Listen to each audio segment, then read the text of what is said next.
Okay, Callum Elson, we're talking one day before the World Road Running Champs, 1 mile you're doing. How are you feeling? How are you looking forward to it? Yeah, good. It's good. Now I'm here and I've looked at the course and seen the start list and stuff. It's exciting. There's a good mix of people, I think, between people that are kind of at a similar level and you're kind of looking at it, you're thinking, oh great, should be able to beat them, and then people that are really aspirational to think, wow, this is going to be a good challenge. So I'm excited. It should be good. We're quite near the course as well here. We're talking in an athlete's hotel. It's literally, I think the course runs quite close to here. Yeah, you could literally watch it from here. I mean, when we sort of walked, it's the quickest I've ever walked a course. Put it that way. It was like 5 minutes at the start, walk a mile and finish up. And the finish looks like a great kind of grand location as well. So just got to make sure I don't run too hard after I see the big statue where you finish, because you can see it for half of the race. So be careful. We were speaking to Sam Prakel, the American, yesterday about road miles, and also Seb Coe as well, and talking about how the tactics differ in a road mile compared to a track mile. And one of the things is that it's quite hard to judge your run to the finish. You can see the finish in the distance. You talk about the statue, and it can often be a bit of an optical illusion. Yeah. How do you get your head around that when you're in the race? Yeah, I mean, for me in a road mile, I'm pretty inexperienced when it comes to like the specifics of the races. But I was speaking to Andy Badley yesterday, who's obviously done many a road mile himself. And he said the two most important bits of advice: find out exactly where 400 to go is and exactly where 100 to go is, because a lot of people will see the finish line and you see it's a straight road and it's not too far away, and kind of use your energy way too early, which you'd never do if it was a track, because you know exactly where your 400 and your 100 is. So that's kind of what I've done yesterday, and I'll do again today, is just see, okay, what's kind of a visual marker of this is when to really, let the wheels go, and this is when to fully kind of go to the well. So I'm just going to keep those things in my head. But really, it's so Andy's here in town, is he? He's not. But I was texting him. He got in touch just to give me a little bit of advice and things like that, because I've done a few things with him in the past. So that's good advice.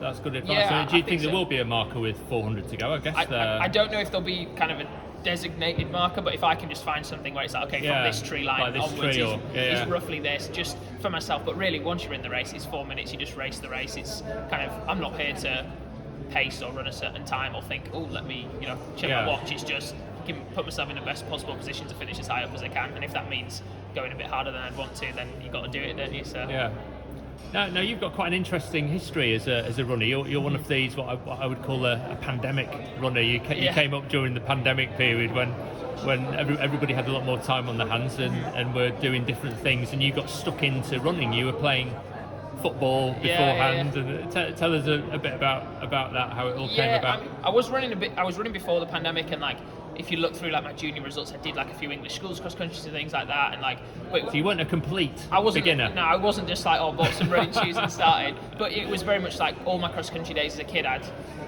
bless my mum, I'd do a cross country race at 10 in the morning, the local Leeds one, and then I'd drive and play football Saturday afternoon or whatever, and I'd be late to the game putting my shin pads on, so I was still football crazy. But once I graduated from Durham in 2020, which coincided with the pandemic, it was football's cancelled, you can't play.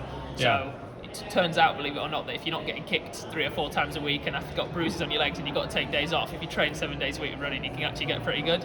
I just picked it up from there, and once your times start falling, you get addicted to it, and you're like, I'm really in it. But I've loved running for way longer than I've been running. I've been watching the flow track videos and the athlete interviews for years and years and years, and always loved it. So when I come to events like this now, as an athlete myself, it is cool to be like, I may have only started reasonably recently, but I've been into athletics for years. So now you're in the mix. Exactly. Well, I'm trying to be.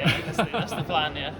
I think on one of your social media profiles, I can't remember the words you used, but don't you say something like trying to be a pro runner? Pretending to be a pro runner. Pretending to be a pro runner. Yeah, pretending to be a pro runner, which is it. It's more from I try and treat running as if it is my job, because I think that's the only way that you can compete against people who it is their job, to be fully invested in it.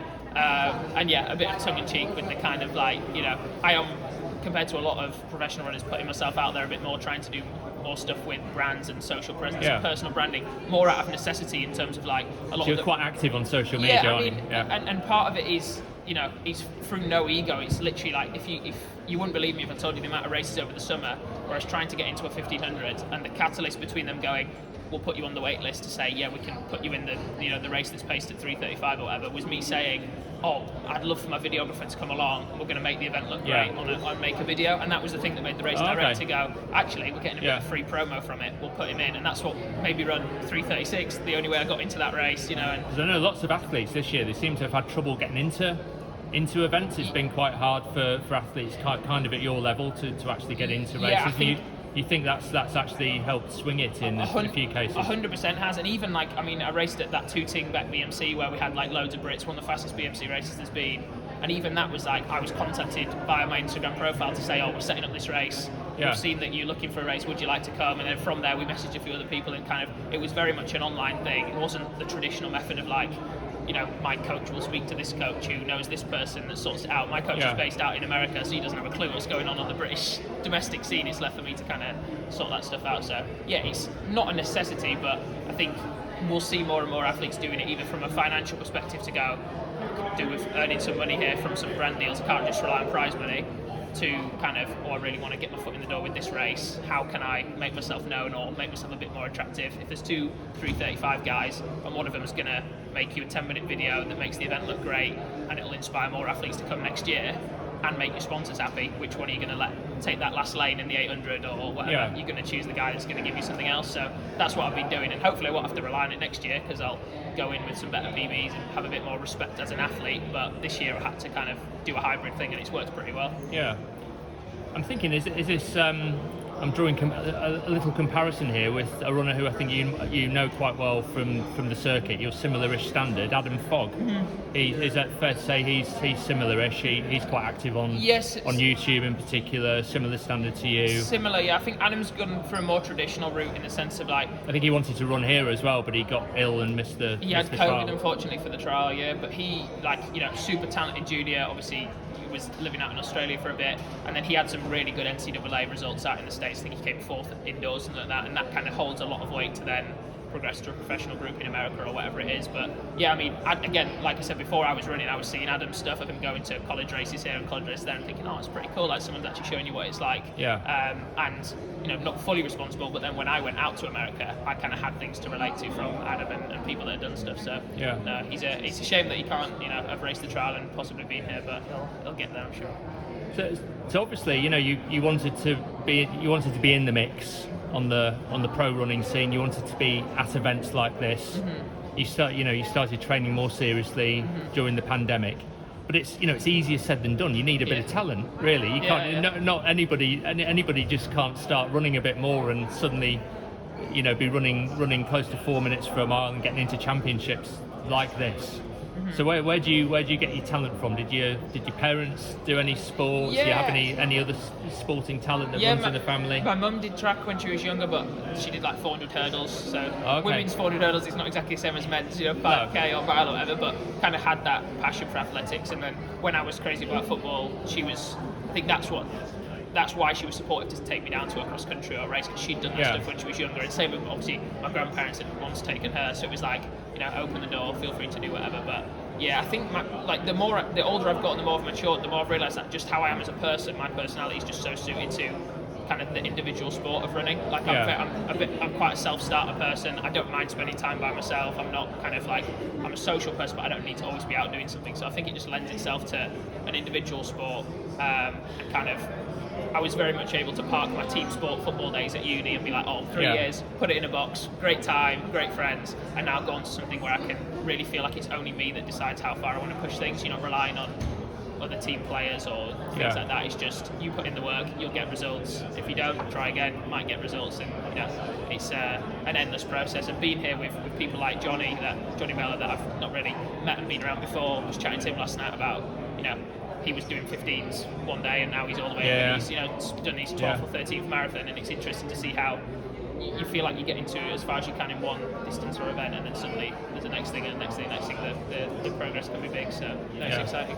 Your handle you use is the distance project as well, which kind of it seems slightly at odds with what you're racing here, but again, reminds me of another runner, George Mills. He's got 800 metres in his social media profile. And again, kind of the naivety of me when I started, I was dead set on I'd come in from the kind of fun run at distance angle, your local 10k, your local 5k. Like I didn't come up through doing track and field, so I had no. It sounds so stupid to say, but I didn't know I'd be good at a 1500 or a mile. It was only when I went out to the States, and during COVID, I was trying to keep myself motivated. Distance project, keep your mileage up. I thought I was going to be 10k runner, and it was only when I had my first indoor season in 2021 that my coach now, Nick Aguila, who's based in the States, said, we've got to get some speed up for outdoors. We'll stick you in a mile, stick you in 800, and it was like, bloody hell, like I was closer to 4 minutes than we thought the first time, and then it was like, I think I was sub 4 in like my third ever mile that I'd done, or something like that. So it was clearly that was more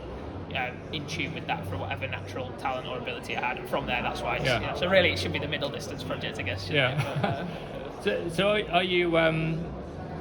Do you have what you might call a traditional job now, or are you just running, working on your social media, hostling, emailing race directors, that kind of thing? That's just my hobby. No, I work full time, but I'm self-employed, so I work in digital marketing.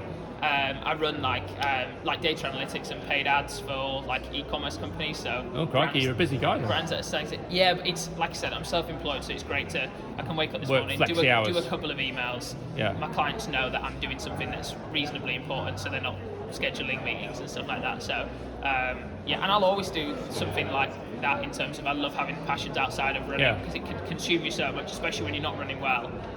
I wouldn't want to spend all day being down in the dumps. I want to be able to jump on a Zoom call with someone about something totally different and get along on a non-athlete level, if you know what I mean. So hopefully more opportunities come up with brand sponsors, professional running. Of course, I hope that happens, but I still want to keep some other stuff going on because you never know what can happen. Excellent. Good luck on Sunday. Thank you very much.